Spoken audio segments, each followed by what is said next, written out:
নমস্কার বন্ধুরা, ওয়াজ কিচেনে আপনাদের সবাইকে স্বাগত। কাল জামাই ষষ্ঠী, যা গরম পড়েছে, তো জামাই ষষ্ঠীতে এক গাদা টাকা খরচ করে আইসক্রিম না কিনে বাড়িতেই বানিয়ে ফেলুন না খুব সহজে। এখানে দেখুন গ্যাসে আমি একটা কড়া বসিয়ে দিয়েছি। বসিয়ে আমি এখানে আমুলের ফুল ক্রিম, যেটা একবারে ফুল ক্রিম, সেইটাকে আমি আধা লিটারের একটা প্যাকেট নিয়ে নিয়েছি। কোয়ান্টিটিটা আপনারা আপনাদের মতো নিয়ে নেবেন। আর এটাকে খুব ভালো করে জাল দিয়ে নিতে হবে স্লো ফ্লেমে। আপনাদের কাছে ফুল ক্রিম না থাকলে আপনারা এমনি যে প্যাকেট দুধ হয় সেটাও ব্যবহার করতে পারেন, রেড কাউয়েরও। আর ফুল ক্রিমটা হলে বেশি খেতে ভালো লাগবে। দুধটাকে আমি জাল দিয়ে একেবারে অর্ধেক করে নিয়েছি। করে নেওয়ার পর এবার এর মধ্যে আমি 1/4 কাপের মতো আমি মিল্ক পাউডার মিলিয়ে দিলাম। মিল্ক পাউডারের পরিমাণটা বাড়িয়েও দিতে পারেন। তারপর এখানে আমি 2 টেবিল চামচ এখানে চিনি দিয়ে দিলাম। আপনারা যদি পরিমাণটা বাড়ান তো সব পরিমাণগুলো বাড়িয়ে নেবেন। আর আমুল মিল্ক পাউডারের পরিমাণটা বাড়ালেও কোনো ব্যাপার নয়, আর একটু কমিয়ে দিলেও কোনো অসুবিধে নেই। আবার এটা 3 থেকে 4 মিনিট এইভাবে জাল দিয়ে নেব। এটার মধ্যে ডালা ডালা থাকলে কোনো অসুবিধে নেই। পরবর্তী স্টেপে গিয়ে এটা আমরা যখন এটা পরবর্তী স্টেপে ব্যবহার করব তখন ঠিক হয়ে যাবে। আবার 3 থেকে 4 মিনিট জাল দিয়ে এটাকে খুব ভালো করে তারপরে গ্যাসের ফ্লেমটা অফ করে দিয়ে এটাকে একবারে ঠান্ডা করে নিলাম। দেখুন ঠান্ডা করতে এটা কতটা গাঢ় হয়ে গেছে। এরপর আমি একটা বড় মিক্সার জারে এটাকে দিয়ে দিলাম। খেতে খুবই সুস্বাদু হয়, বানানোও খুবই সোজা। আর কেন এক গাদা টাকা খরচ করবেন, একটু অন্য ধরনের আইসক্রিম বানিয়ে খাওয়ান না বাড়িতে গিয়ে জামাইদেরকে।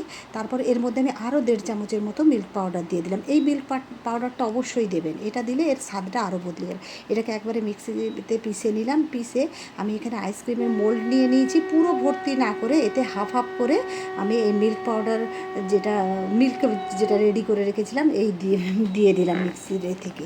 দিয়ে এটাকে আমি এবারে মোল্ডটা পুরোটাই দিয়ে, এর মধ্যে কিন্তু পুরো দেবেন না, এটা হাফ দেবেন, কারণ পুরো দিলে যেটা আমি বানাতে চাইছি সেটা হবে না। তারপরে এটাকে আমি 4 থেকে 5 ঘন্টা ফ্রিজ হতে দিয়ে দিয়েছিলাম। দেখুন এটা বের করেছি। এবার এইগুলোকে আমি আপনাদের একটা বের করে দেখাচ্ছি। দেখুন ছোট ছোট আইসক্রিম হয়েছে। এই পর্যায়েও খেলে খুবই ভালো লাগবে। আপনারা যদি এটাকেও বানাতে চান বড় বড় এরকমই বানিয়ে নিতে পারেন ফুল ভর্তি করে।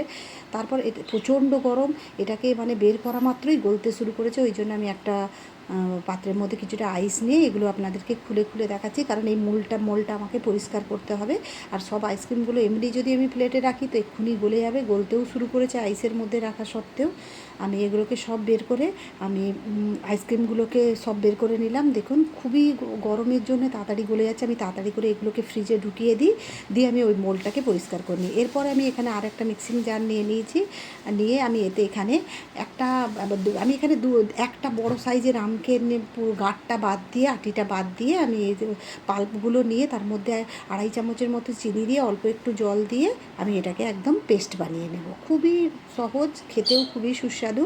পেস্টটা বানিয়ে নিয়েছি। দেখুন একদম দেখবেন যেন কোনো ডালা না রয়ে যায়। এরপরে এতে আরেকটু জল দিয়েও আরেকবার ঘুরিয়ে নিতে হয়, কিন্তু আমি যেহেতু ছোটো মিক্সির জার নিয়েছি ওই জন্য আমি একটা গ্লাসের মধ্যে এটাকে ট্রান্সফার করে নিয়ে এর মধ্যে আমি আরেকটু জল মিশিয়ে দেবো, কারণ এটা আমার খুব গাঢ় লাগছে। আপনারা চাইলে বড় মিক্সিং জারের মধ্যে এটা করলে একটু জলের পরিমাণটা বাড়িয়ে দিলেই হবে। দিয়ে আমি এটাকে আরেকটু গুলিয়ে নেব, কারণ এটা একটু পাতলা হলেই বেশি ভালো হয়। দেখুন আপনারা কনসিস্টেন্সিটা বুঝতে পারছেন কতটা পাতলা দরকার, কারণ জলের পরিমাণটা মিক্সিতে একটু বাড়িয়ে দিলেই হতো। এরপর দেখুন আমি মোল্ডগুলোকে ধুয়ে পরিষ্কার করে আবার নিয়ে নিয়েছি। ওই পাল্পের যে মিশ্রণ রেডি করেছি তার থেকে আমি এবার আবার হাফ এর মধ্যে ভরে দিলাম। আমি আগে মিল্কটাও এরকম হাফ ভরেছিলাম, এবারও আমি পরিমাণটা এরকম হাফ করে ভরে দেব। দেখুন না একবার এইভাবে বানিয়ে, একটু সময় লাগবে হয়তো, কিন্তু খেতে কিন্তু খুবই সুস্বাদু হবে। মার্কেট থেকে আনাচ্ছে, বাড়িতেই বানিয়ে ফেলুন। এরপর যে আইসক্রিমগুলো বানিয়ে রেখেছিলাম ওই আইসক্রিমগুলো এর মধ্যে ঢুকিয়ে দেব, দিয়ে এইভাবে চেপে দেব। দেখুন একদম ইউনিক ধরনের ম্যাঙ্গো ডুয়েট আইসক্রিম। মার্কেট থেকে আনার কোনো দরকার নেই, বাড়িতে বানিয়ে ফেলুন। পরিমাণটা বাড়িয়ে দিন, অনেক বাড়িয়ে নিজেরা খান, জামাইকে খাওয়ান, গেস্টদের খাওয়ান। দেখুন এরপর এটাকে আমি ফ্রিজ করতে দিয়ে দিলাম।